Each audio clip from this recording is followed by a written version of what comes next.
হঠাৎ না মধ্যে একটা ভিডিও দেওয়া ভুলে গেছিলাম, এডিট করে রাখা ছিল কিন্তু আর দেওয়া হয়নি।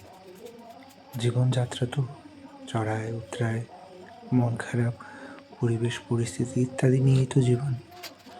তো আর ভিডিওটা আপলোড করা হয়নি। তো আজকেই ভাবছি না, ভিডিওটা যতটুকুই হয়েছে আপলোড করা দরকার। আমি না এই ভিডিওগুলা ভাবতে, অনেকে ভাববেন যে হয়তো ভিউজ পাওয়ার জন্য, ইনকাম হওয়ার জন্য, এরকম কিছু না।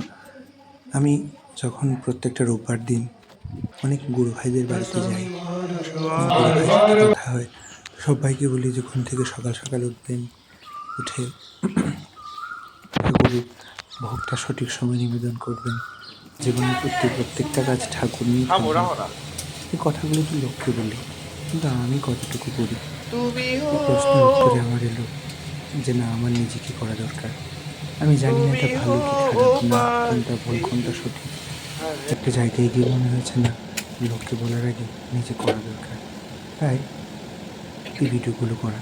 আমার দেখা দেখি যদি আরেকটা ভাই, আরেকটা লোক ঠাকুরকে ভালোবাসতে পারে, জীবনকে ঠাকুরকে নিয়ে চলে, আমি চেষ্টা করি। আমি বলি না যে আমি সম্পূর্ণ ঠাকুরের হয়ে চলছি, আমি চেষ্টাই আছি যেন ওই ঠাকুরকে নিয়ে চলে জীবনটা সুন্দর হয়। এই প্রচেষ্টা এটা ঠাকুরের কথাগুলো একটু একটু করে বলি।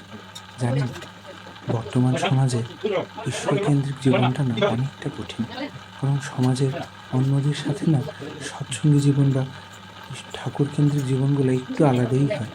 লোকের কাছে অনেক সময় শুনতে হয় আমি সাধু, আমি বৈষ্ণব, এরকম নানা রকম উক্তি।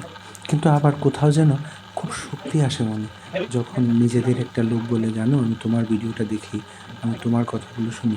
এই কথাগুলো শুনে না এই ভিডিও করার একটা নতুন ইন্সপিরেশন হয়, তখন করতে ইচ্ছা হয় ঠাকুরের এই ভিডিওগুলি, ঠাকুরকে নিয়ে আমার জীবনের এই ভিডিওগুলি। তাই ঘুম থেকে উঠে নিত্যদিনের মতো ঠাকুরের ভোগ নিবেদন করে আমার জীবনযাত্রার ছোট্ট একটা উদাহরণ দিতে হবে। হয়তো আমার চলা অনেক ভুল আছে, অনেক ঘাটতি আছে, আমি বলি না আমি খুব ইন্সপিরেশনাল জীবন। আমার জীবনটা ছোট্ট, অনেক ভুলে ভরা, তবুও যেন একটু একটু করে শুধরে নেওয়া নিজের জীবনের ছোট্ট ছোট্ট ছোট্ট ছোট্ট মুহূর্তগুলো। যে বলছিলাম, জীবনে অনেকটা সময় কাটিয়ে নিয়েছি, এখন বাকি সময়টুকু উপভোগ করি না। আর ঈশ্বর নিয়ে চলাটা আমার মনে হয় না কোথাও কষ্টের, কোথাও খুব বাধা বিপত্তি, কোথাও খুব কষ্টকর জীবন। এই জীবনটা অনেক সোজা হয়ে যায়, অনেক সহজ হয়ে যায়। যে ঈশ্বর কত প্রেমময়, তিনি প্রেম দিয়ে আমাদের জীবনটা করতে চেয়েছেন সহজ সরল আনন্দময় এই জীবন, ক্ষুদ্র জীবন। কেউ থাকবে না দুনিয়ার বুকে, থাকবে মানুষের সাথে ভালোবাসার সম্পর্ক, মানুষের সাথে কাটানোর সময়, নিজের জীবনটাকে নিজের মতো করে উপভোগ করার সময়গুলো। তাই ভিডিও আমি নিত্যদিন চেষ্টা করি যেন আরেকটু দিন ভালো যায়, আরেকটু কিছু ভালো করতে পারি। এই ভালো হওয়ার প্রচেষ্টা নিজের জীবনটাকে সহজভাবে, নিজের জীবনটাকে যেন কোথাও একটা সময় এসে মনে না হয় যে আমি তো কাজটা করলাম না, এই কাজটা যদি করতাম ওদিন তাহলে হয়তো ভালোই হতো।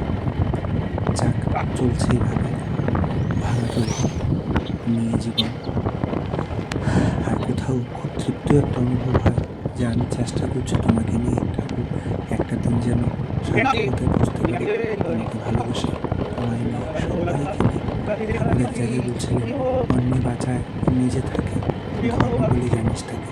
ঠাকুর আবার বলছিলেন, ধর্ম যদি ফুটলই না সংসারের প্রতিকর্মে, বাতিল করে রাখলে তাকে, কি হবে তেমন ধর্ম? ধর্মটা না বাঁচার জন্য, নিজে ভালো থেকে অন্য আর পাঁচজনকে ভালো রাখার জন্য, কথা দিয়ে হোক, অর্থ দিয়ে হোক, সাহায্য করে হোক, যেভাবেই হোক, বুদ্ধি দিয়ে হোক, আমি চেষ্টাই করে যাচ্ছি। আর এই চেষ্টা যেন অব্যাহত থাকে ঠাকুর। আজকের মতো এতটুকুই। জয়গুরু। আপনারা সবাই ভালো থাকবেন, যারা আমার এই ভিডিওগুলো দেখছেন এবং আমাকে মাঝে মধ্যে ইন্সপায়ারও করছেন। জয়গুরু।